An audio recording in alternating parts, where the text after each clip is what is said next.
السلام علیکم دوستو، اس ویڈیو میں آپ مشکات شریف کی حدیث پاک نمبر 16 ملاحظہ کریں گے جو کہ کتاب ایمان کا بیان سے ماخوذ ہے۔ آپ دوستوں سے گزارش ہے کہ ثواب کی نیت سے اس حدیث پاک صلی اللہ علیہ وسلم کو آگے بھی شیئر کریں۔ شکریہ۔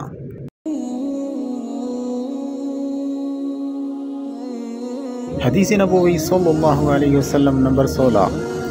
حضرت طلحہ بن عبید اللہ رضی اللہ تعالیٰ عنہ بیان کرتے ہیں، اہل نجد سے پریشان حال بکرے بالوں والا ایک شخص رسول اللہ صلی اللہ علیہ وسلم کی خدمت میں حاضر ہوا۔ ہم اس کی آواز کی گنگناہٹ سن رہے تھے لیکن ہم اس کی بات نہیں سمجھ رہے تھے، حتیٰ کہ وہ رسول اللہ صلی اللہ علیہ وسلم کے قریب ہوا اور وہ اسلام کے متعلق پوچھنے لگا تو رسول اللہ صلی اللہ علیہ وسلم نے فرمایا، دن اور رات میں 5 نمازیں۔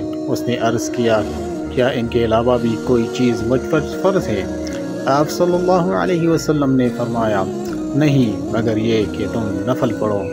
رسول اللہ صلی اللہ علیہ وسلم نے فرمایا، اور ماہ رمضان کے روزے۔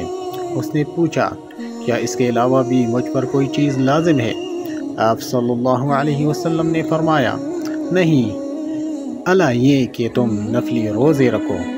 راوی بیان کرتے ہیں، رسول اللہ صلی اللہ علیہ وسلم نے اسے زکوٰۃ کے متعلق بتایا تو اس نے کہا،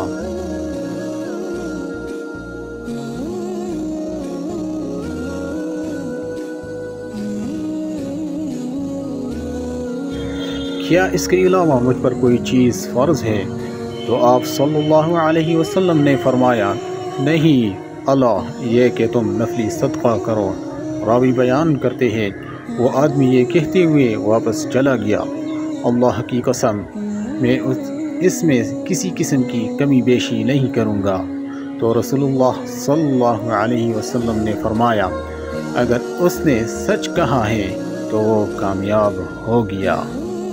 صدق اللہ العظیم، جزاک اللہ خیر۔